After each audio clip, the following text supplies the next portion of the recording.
Saudara, jelang pelaksanaan KTT G20 di Bali, Pelabuhan Penyeberangan Padang Bayi di Karangasem memasang 8 CCTV dan 2 kamera pendeteksi wajah. Pengamanan Pelabuhan Penyeberangan Padang Bayi yang merupakan pintu masuk Bali dari Pelabuhan Lembar Lombok ditingkatkan. Pemasangan CCTV dan kamera pendeteksi wajah untuk memantau pergerakan penumpang yang masuk maupun keluar Pulau Bali.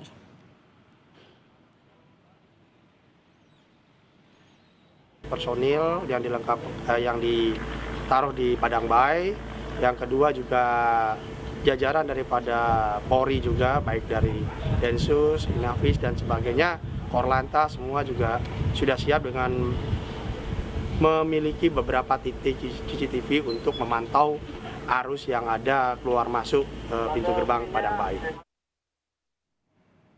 Sementara jelang KTT G20, Bandara Igusti Ngurah Rai memperpanjang operasional bandara jadi 24 jam. Bandara akan memprioritaskan kedatangan pesawat kenegaraan peserta G20.